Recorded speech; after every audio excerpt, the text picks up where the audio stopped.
Hermanos, como ustedes pudieron escuchar, realmente esta pequeña enseñanza a los niños, bueno, pequeña, gran enseñanza, no por quien la enseñó, sino ellos son.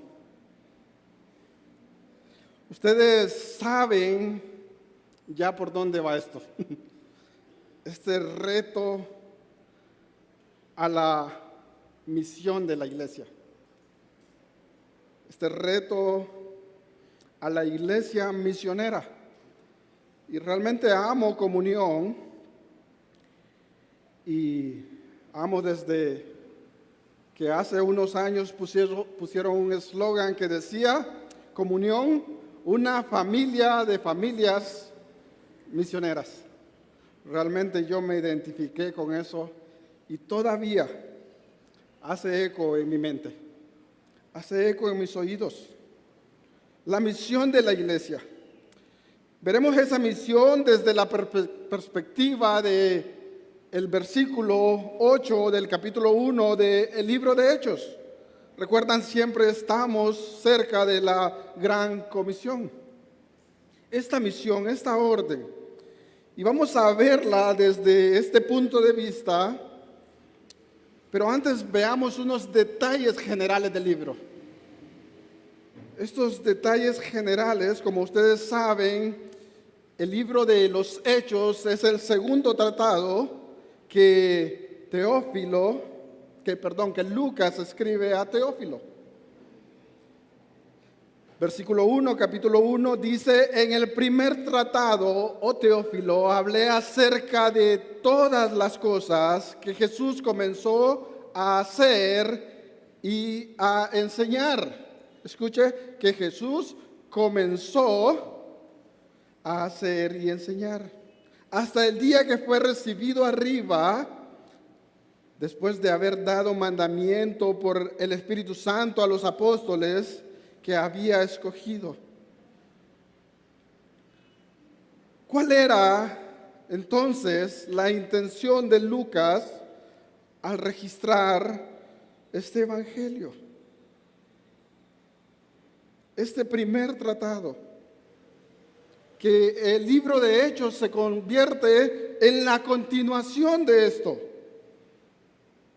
Dice Lucas capítulo 1, versículos 1 al 4, puesto que ya muchos han tratado de poner en orden la historia de las cosas que entre nosotros han sido ciertísimas, tal como nos lo enseñaron los que desde el principio lo vieron con sus ojos y fueron ministros de la palabra.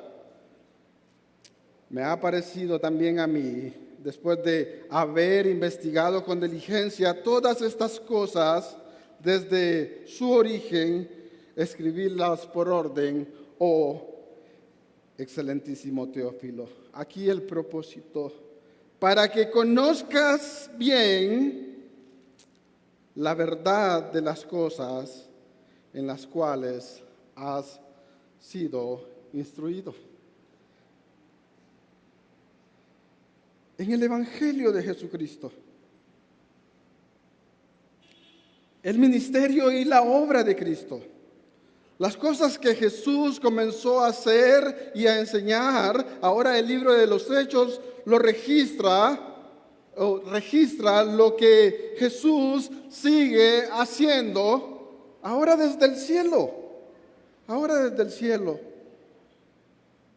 Y en este pasaje donde son registradas las últimas palabras de Cristo antes de la ascensión,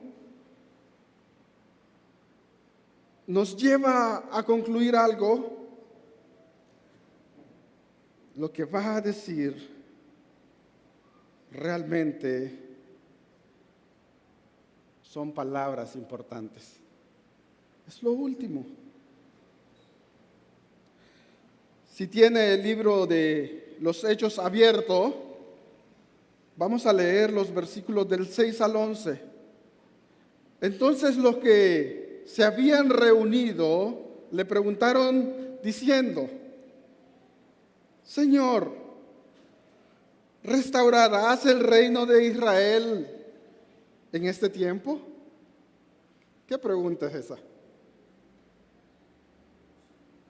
¿Restaurarás el reino de Israel en este tiempo? Y les dijo, no os toca a vosotros saber los tiempos o las sazones que el Padre puso en su sola potestad, pero recibiréis poder cuando haya venido sobre vosotros el Espíritu Santo, y me seréis testigos en Jerusalén, en toda Judea, en Samaria y hasta lo último de la tierra. Las últimas palabras. Y habiendo dicho estas cosas, viendo ellos, fue alzado y le recibió una nube que le ocultó de sus ojos. Si ustedes ponen atención a la pregunta que está en el versículo 6, nos damos cuenta, y esto nos da una pista, de quién son los que están platicando ahí con Cristo. Todos sabemos son los apóstoles. Eso lo vemos en el versículo 2. Son los apóstoles a quienes él había escogido. Un grupo, esto es lo que son, un grupo de israelitas. Un grupo de israelitas que con esa pregunta podemos ver un rasgo de algo que les llaman a ellos los judíos nacionalistas. Estos judíos que estaban aferrados a la idea de Israel, el pueblo, el único de Dios. Así como Jonás, como cuando no quería ir a Nínive. Y dijo Jonás, cuando Dios perdonó a Nínive, que él quería estar muerto en lugar de ver el perdón sobre Nínive. Sabía yo que tú eres Dios grande en misericordia. Jonás quería ver morir a los ninivitas. Y estos judíos están mostrando acá este rasgo en ellos de estos judíos nacionalistas que están esperando el cumplimiento de las promesas que Dios hizo, pero bajo los parámetros, ellos están esperándolo bajo los parámetros de hombres. Así como cuando en Mateo capítulo 20, versículos del 20 al 24, se acercaron los hijos de Zebedeo con su madre a Cristo. Versículo 21, escuche, Mateo 20, capítulo 20. Cristo les dijo, ¿qué queréis? ¿Qué quieres? Ella le respondió, ordena que, escuche la palabra, en tu reino se sienten estos dos hijos míos, el uno a tu derecha y el otro a tu izquierda. ¿Qué revela eso? Ansiosos de poder. Pero poder como gobernador, como dictador, como el que tiene el control.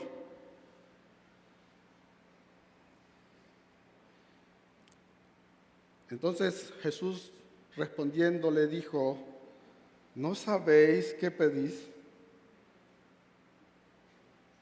Y les pregunta, ¿podéis beber del vaso que yo he de beber y ser bautizados con el bautismo con que yo soy bautizado? Ellos le dijeron, sí podemos. Ellos querían estar allí. Él les dijo, a la verdad de mi vaso beberéis, y con el bautismo con que yo soy bautizado seréis bautizados. Pero el sentaros a mi diestra o a mi derecha y a mi izquierda, no es mío darlos, sino a aquellos para quien está preparado por mi Padre. Por mi Padre. Esto refleja el interés de ese poderío que ellos buscaban. Ese poder.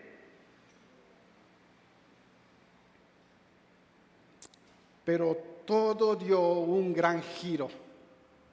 Y ese gran giro fue a partir de la respuesta a esta pregunta similar que está hecha en el versículo 6. ¿Restauraréis el reino de Israel en este tiempo?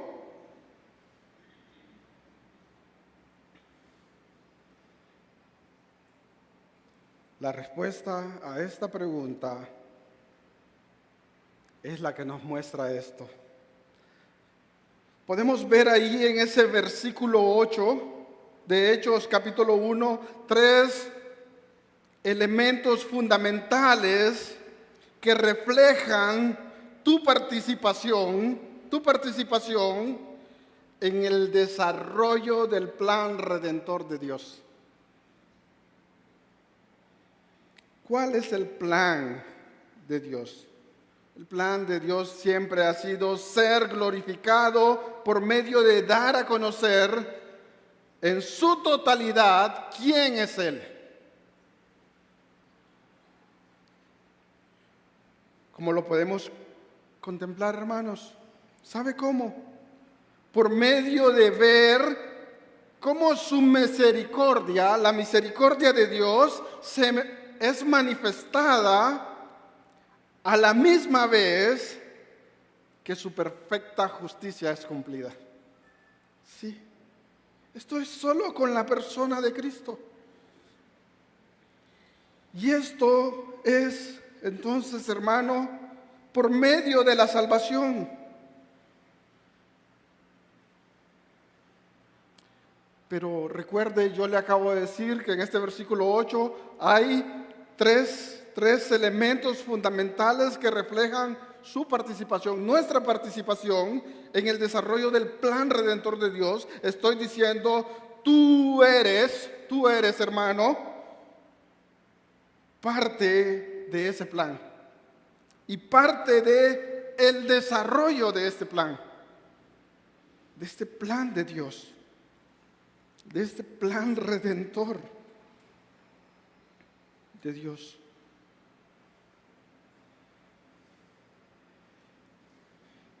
Pero antes de entrar ahí, solo hagamos un recordatorio de quién somos nosotros. ¿Quién somos nosotros? Ya lo leyeron hace algunos domingos, Génesis capítulo 6, versículo 5. ¿Qué dice ahí? ¿Qué dice allí? Y vio Jehová que la maldad de los hombres era mucha en la tierra, y que todo designio de los pensamientos del corazón de ellos era de continuo solamente el mal.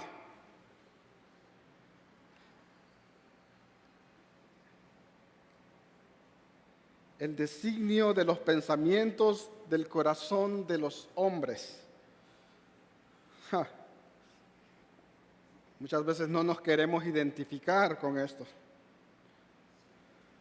Y algunos podrían decir, bueno, eso es antes del diluvio. Bueno, el apóstol Pablo recuerda esa condición citando los salmos, específicamente el Salmo 53 y Salmo 14 en Romanos capítulo 3 versículo 10, que dice, como está escrito, no hay justo, ni aun uno. No hay quien entienda, no hay quien busque a Dios. Todos se desviaron, a una se hicieron inútiles. No hay quien haga lo bueno, no hay ni siquiera uno.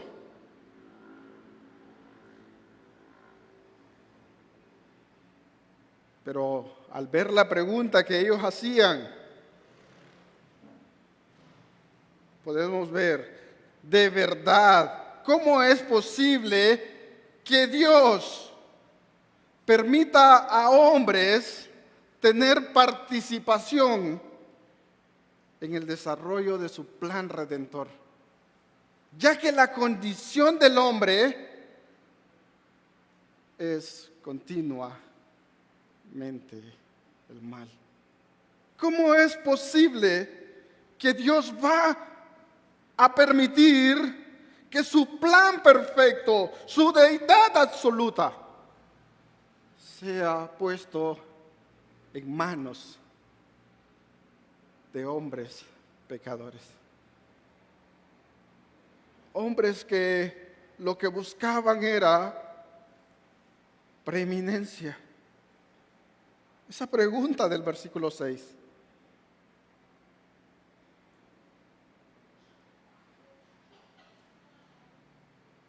¿Saben por qué Él puede hacer eso?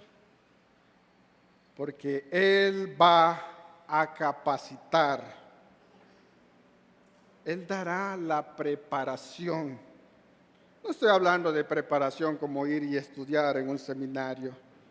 Estoy hablando de esta capacitación que se vuelve este primer elemento fundamental, la preparación de seres que todo, como les decía, designio del pensamiento de su corazón, del corazón de ellos, es continuamente el mal. Dice el versículo 8, pero recibiréis poder cuando haya venido sobre vosotros el Espíritu Santo. Esta preparación descrita como poder no es algo que provocará en nosotros algo como si fuésemos nosotros superhumanos. Diría el escritor del guión de Flash de DC Comics, no nos hace metahumanos. Es más, la palabra aquí traducida como poder es la misma palabra de donde se deriva la palabra dinamita. Y esto puede llegar a tener una tendencia a pensar que este poder es un poder explosivo. No, no. Aquí es más un poder transformador. ¿Sí? Y si pensamos en la misma palabra dinamita, yo creo que no hay nadie tan mayor de vivir en este barrio como cuando construyeron el Boulevard de las Fuerzas Armadas.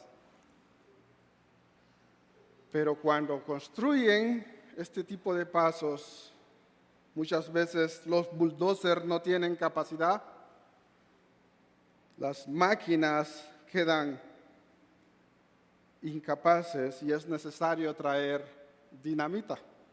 ¿Sí? Y donde explota la dinamita, ahí no vuelve a ser igual. Ahí no vuelve a ser igual. Hermanos, donde el evangelio llega, allí no vuelve a ser igual. Este tipo de poder, un poder transformador, que donde pase uno de estos capacitados, nunca volverá a ser igual. Como decía el maestro de apologética, ya sea para condenación o para salvación, pero no volverá a ser igual. ¿Sí? Recuerde el mismo uso de esta palabra en Romanos 1:16, porque no me avergüenzo del evangelio, porque es poder de Dios para salvación. Para salvación a todo aquel que cree. Un poder dinámico, un poder transformador.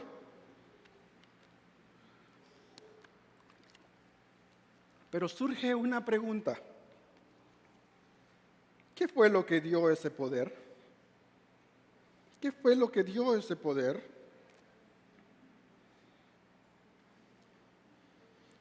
¿Qué fue lo que dio esa capacidad? Vea en el versículo, cuando haya venido sobre vosotros el Espíritu Santo. El Espíritu Santo. Podríamos llamarle el agente capacitador. Este es el Espíritu Santo, este es Dios mismo, y esto nos lleva a observar algunas pequeñas conclusiones. Solo los 11 o los 120 que estaban ahí cuando llegó la promesa del Padre, o cada creyente es poseedor o recipiente o morada del Espíritu Santo. ¿Sí? Veamos este segundo elemento fundamental, los misioneros. ¿Quiénes son estos misioneros? Dice el versículo, me seréis testigos. Y vamos a dar un salto hacia atrás en el mismo versículo y observamos la respuesta de Cristo en el versículo 7 y dice, no os toca a vosotros saber los tiempos o las sazones que el Padre puso en su sola potestad. Así. No les corresponde a ustedes saber eso. Y la primera palabra del versículo 8. Pero, como es decir, esto sí les corresponde a ustedes saber. Esto sí es de su interés. Ustedes serán los testigos.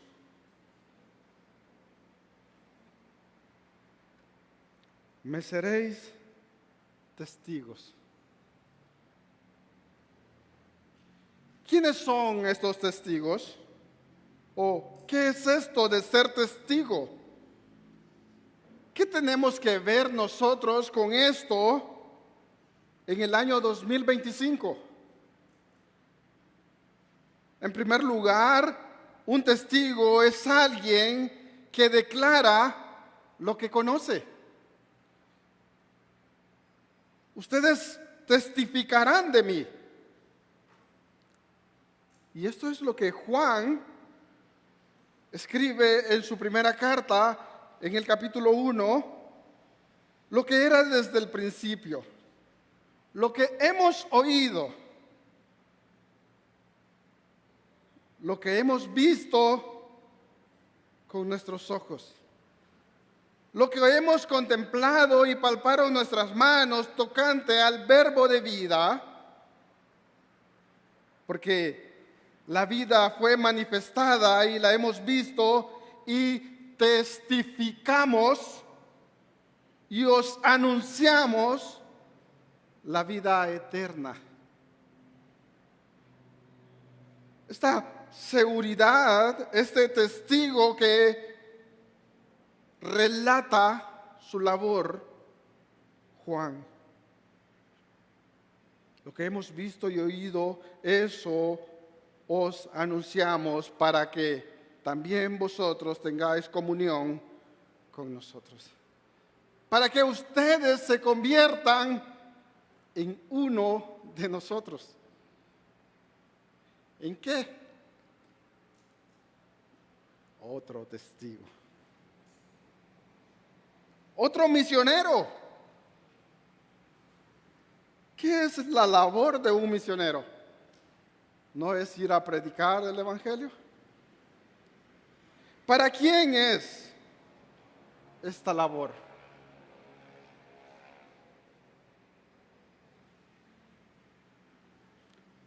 Un testigo es alguien que está dispuesto para anunciar lo que él conoce. ¿Quién son estos testigos? El elemento que marca a un testigo verdadero es el Espíritu Santo. ¿Sí? Dice el versículo que estamos, versículo 8, pero recibiréis poder cuando haya venido sobre vosotros el Espíritu Santo. Bueno, la respuesta es, entonces, un testigo es el que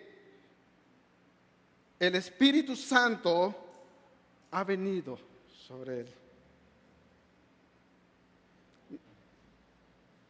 Y entonces, ¿quiénes son estos? ¿Quiénes son estos? Los que estaban ahí cuando llegó el Espíritu Santo en el Pentecostés. ¿Recuerdan eso? ¿Sí? Hechos 2. De repente vino un estruendo, versículo 2, del cielo, como de un viento recio que soplaba. Versículo 4, y fueron todos llenos del Espíritu Santo. ¿Quiénes estaban ahí? Un grupo de judíos. ¿Sí? Incluso habían judíos ahí que habían nacido en otra ciudad, en otro lugar, pero al fin de todo judíos. ¿Sí?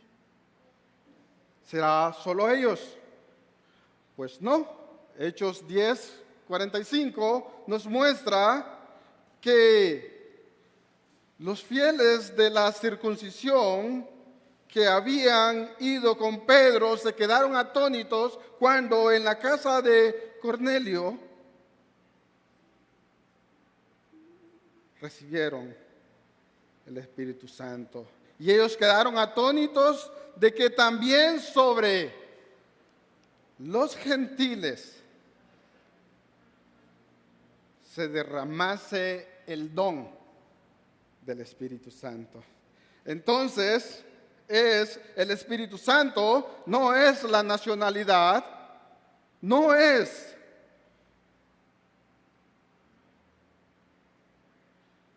el pedigrí judío, no es tu ascendencia, es la obra del Espíritu Santo. Y esto es posible porque Él es Dios, Él tiene poder, Él es omnipotente, Romanos 8:11, Él es omnisciente, 1 Corintios 2:10 y 11, Él es omnipresente, Salmo 139, 7 al 12, Él es eterno, Hebreos 9:14. Él es Dios. Y su obra, Él participó en la creación, Génesis 1:2. Él inspiró las Escrituras, 2 de Timoteo 3:16. Él es el agente en la comunión de Cristo. Él convence al mundo de pecado, de juicio, de justicia y de juicio. Juan 16:8 al 11. Él regenera al creyente, Juan 3:3. Y Él liberta al creyente de la ley. Él es el Espíritu Santo, Él es el que capacita. ¿A quién es el que Él capacita? A todo verdadero creyente. Entonces podemos concluir que todos estos testigos capacitados para el cumplimiento de la misión son todo creyente en el cual mora el Espíritu Santo. Sí, ahí estás tú. Aquí no te está diciendo, tú te vas a encargar ahora de enseñar un concepto teológico. infralarianismo. No te está diciendo que vas a hacer esto. Eso no te está mandando a hacer. Te está mandando a testificar de lo que conoces de Cristo. Sí. Él es tu Dios. Él es tu Señor. ¿Has creído que Él es el Hijo de Dios? ¿Has creído que por medio de su obra es la única forma que puedes llegar al cielo, a la salvación? Testifica de eso. Este es tu trabajo. El Espíritu Santo es el que da el poder para testificar en forma dinámica y efectiva.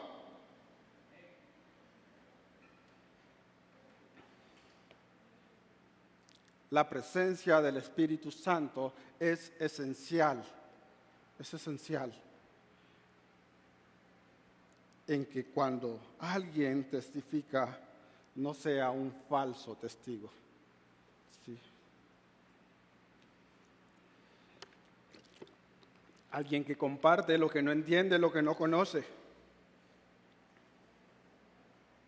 Alguien que va y comparte un evangelio diluido, adaptado a la cultura. Eso es un falso testigo. Eso es un falso testigo.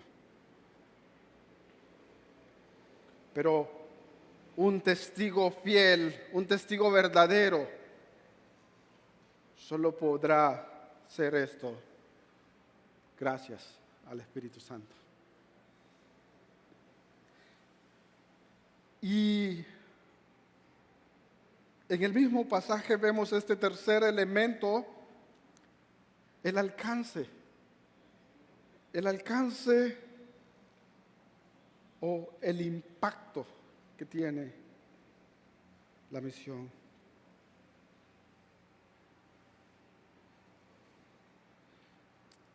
Dice el versículo, y me seréis testigos, y da una serie de lugares en Jerusalén, en toda Judea, en Samaria y hasta lo último de la tierra.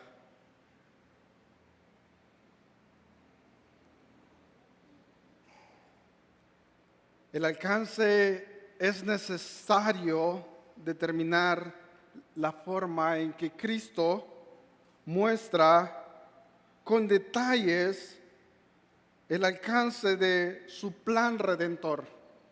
Y en mi traducción de la Biblia Reina Valera, los traductores omitieron, por cuestiones de la gramática española, algo que los judíos utilizaban ahí.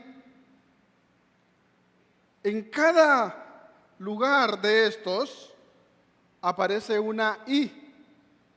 En mi Biblia, en mi traducción dice, en Jerusalén, en Judea, en Samaria y hasta lo último de la tierra. Hermanos, cuando Lucas lo registra de esta forma, y me seréis testigos en Jerusalén y en Judea y en Samaria y hasta lo último de la tierra. Y esa I, en español no funciona, ¿verdad? ¿Sí? Solo ponemos una coma. Y por último una I. Pero cuando Él hace esto, lo hace poniendo la igualdad en importancia de cada uno de estos lugares. Es tan importante Samaria como Judea, es tan importante Jerusalén como lo último de la tierra. En cuanto a la misión, se enfatiza la gracia de Dios en el mensaje de la salvación para todos los lugares y para todos los tiempos. Jesús dijo, predicad el evangelio a toda criatura. Hermano, pero ahí no hay una orden. Sí hay una orden. Sí hay una orden. Escuche el juego de palabras. pero recibiréis poder cuando haya venido sobre vosotros el Espíritu Santo. Y ahora, y me seréis testigos. ¿Sí? Y me seréis testigos. ¿Saben qué me hace pensar esto para entender que es una orden? Como cuando yo llevaba la clase de dibujo técnico y no presenté mis tareas porque no tenía el juego de reglas. Y esta fue mi excusa. Y entonces mi mami pudo decir, te compraré ese juego de reglas y presentarás tu tarea.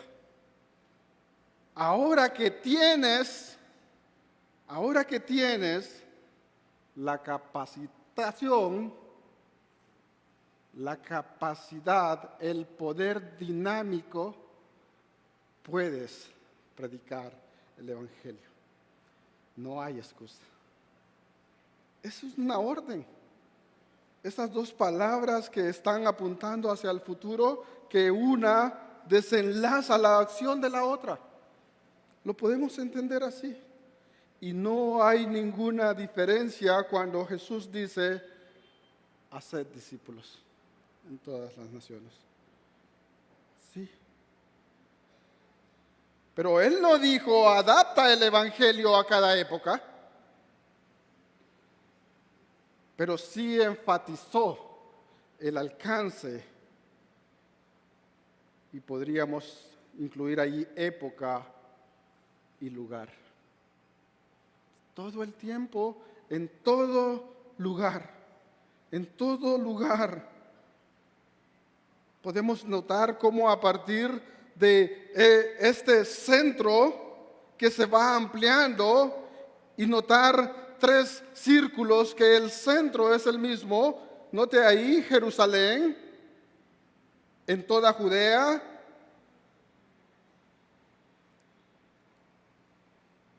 Jerusalén, el centro mismo de la religiosidad, donde se profetizaba, donde se adoraba al Dios verdadero y donde se leía y explicaba la palabra de Dios. ¿Sí?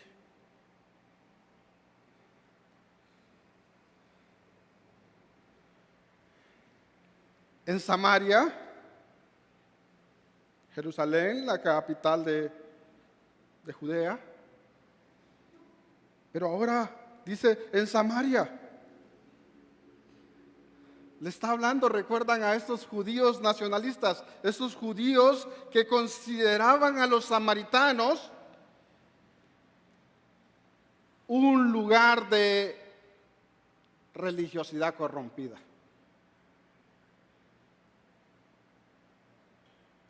El segundo libro de Reyes, en el capítulo 17, versículo 33, registra esto. Los samaritanos temían a Jehová y honraban a sus dioses. Ellos tenían una mezcla, se adaptaron. Los judíos nacionalistas odiaban eso. Un samaritano, alguien traidor. Pero en Samaria también se predicará el Evangelio. Sí. Igual de importante, las I que les decía. ¿No es Jerusalén más importante? ¿No es toda Judea más importante? Samaria es igual de importante en el plan redentor de Dios. Y no solo Samaria, lo último de la tierra. Esto es grandioso. El resto del planeta, hasta lo último de la tierra, donde no había religión,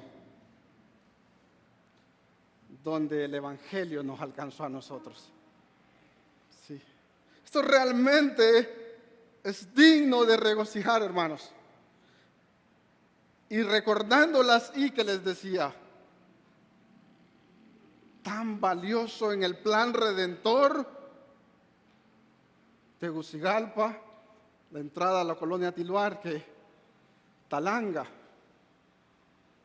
como Jerusalén. Él es Dios misericordioso. No es por quien seamos nosotros, pero hermanos, nosotros tenemos que ser parte de este plan, parte de la misión. La misión de la iglesia, tal como hemos visto, está fundamentada en estos tres elementos. La preparación mediante el poder transformador del Espíritu Santo. La misión o los misioneros, todo creyente, incluido usted. Todos somos misioneros. Y sabe, su rol, mi rol, nuestro rol es ser testigos activos, testigos dinámicos del Evangelio, un testigo de Cristo. Sí. El alcance debe de ser universal. Sí.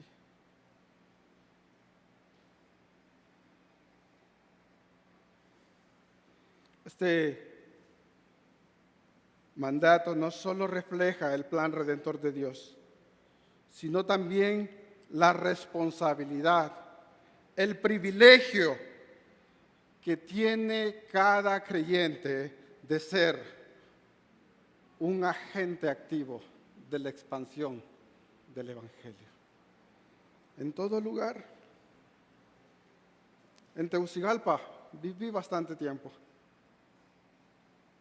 A veces se siente más difícil compartir de Cristo. Circuitos cerrados, casas cerradas. ¿Te impide eso?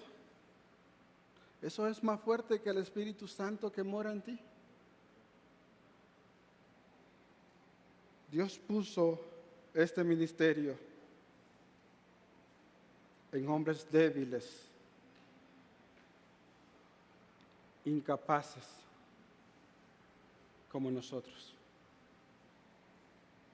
Y lo hizo para su gloria. Ese es su plan eterno. Oramos. Señor, gracias, Padre. Gracias por su bondad y por permitirnos ser parte de esto. Señor, y observando esto, ya no queda excusa para nosotros y quedarnos callados.